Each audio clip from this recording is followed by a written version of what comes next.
British Prime Minister Boris Johnson is another step closer to taking Britain out of the European Union on January 31st. On the same day, an 11-month transition period begins, during which Johnson aims to negotiate a long-term trade deal with the EU without jeopardizing the Irish border.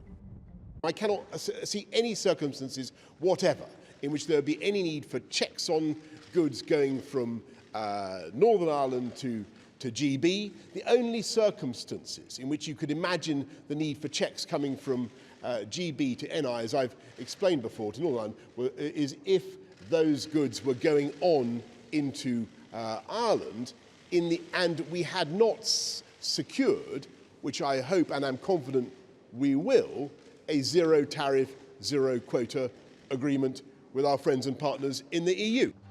So far, EU leaders aren't optimistic it can be done. If Johnson fails to strike a deal, the UK will again be facing the possibility of a disruptive departure from the bloc. In November, businesses and consumers tightened their belts, spooked by a third failed Brexit deadline and a snap election. Output for the month shrank by 0.3%, while the annual economic growth of 0.6% was the weakest since 2012. November's data cast doubt over whether there was any growth at all in the fourth quarter.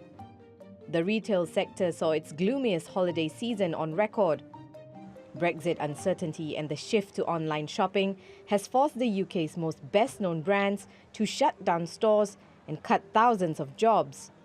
Baby products retailer Mothercare closed all 79 of its UK stores on Sunday after almost 6 decades in the business.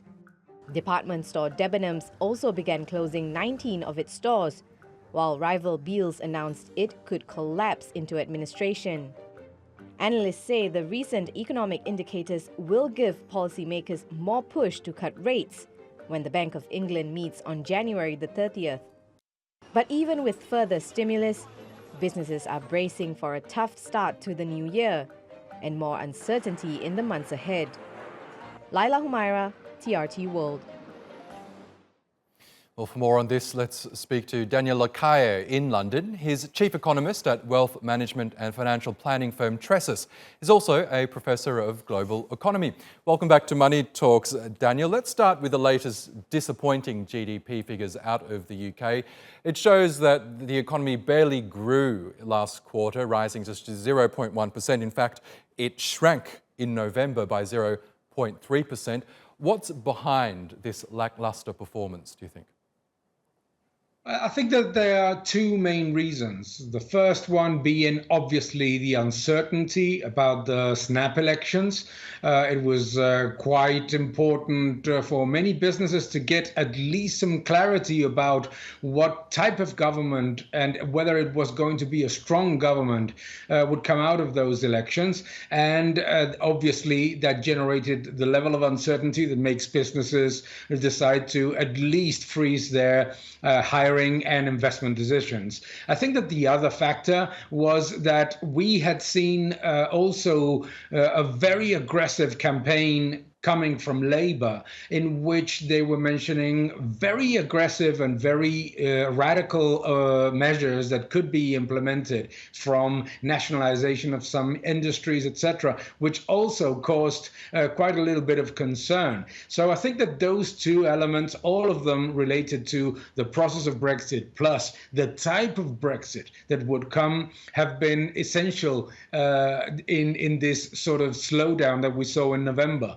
And I think that that is a key factor to look in the, when we look at the future, whether those uncertainties and whether those clouds are going to be lifted by a government that reaches an agreement with the European Union quickly and efficiently.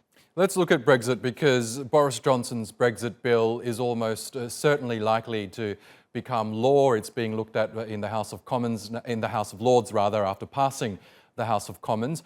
We're seeing these lackluster growth figures even before Brexit has begun. So when the UK does eventually leave the EU at the end of January, are you expecting to see even more disappointing growth figures? I'm actually not that negative. I think that what we have seen so far is probably the worst in terms of the UK economy, given the fact that the concern was about a hard Brexit. It's very unlikely that that will happen. The concerns were also significant about the pound. Very few people understand that a weak currency is not a good thing, and in many countries, sometimes they talk a lot too about having a weaker currency as a conduit to exports, but a weak pound has definitely hurt the consumer, particularly the consumer when it was moving to its decisions about tourism, etc. So all those things, the service economy has been doing all right. The unemployment is very, very low, and I think that this is a key factor. Unemployment is very low, and the level of exports is decent. So I think that the economy could actually strengthen with clarity, but we need that level of clarity. It cannot be just an agreement. We need to have both for the good of the Eurozone and also for the good of the United Kingdom. What we need to see is an agreement that is very clear, that companies that are exporting to the United Kingdom believe at least that there is going to be a no tariff environment, and also something that has not been talked about a lot in the press, but we need to know what is going to happen with the passport of financial services firms. This is a key element of the agreement. All those things are sort of putting barriers to growth, both for the UK and for the Eurozone, particularly for the exporting economies of the Eurozone that have the UK as a large partner. And just quickly, Daniel, you say you seem quite optimistic about the UK economy, but the UK retail sector tells a very different story. We heard there Mothercare is just the latest retail chain to go bust. They had the retail sector as a whole had a very lackluster performance over the holiday season. People aren't spending as much as they used to. Do you think the people believe that the economy is going well? Well, obviously, the average citizen is as concerned as we are, and maybe a little bit more. So obviously, citizens have been prudent about spending, and rightly so. No problem there. But in the retail sector in the United Kingdom, there was already a very relevant problem, which was a problem of excess in all of the retail sector. Too many companies had built too many shops, one in front of the other, trying to build on a growth that was very unlikely to come. Not just on the retailers like Mothercare you were mentioning, but fundamentally in supermarkets, etc. Very large growth in the past 5 years of excess supply.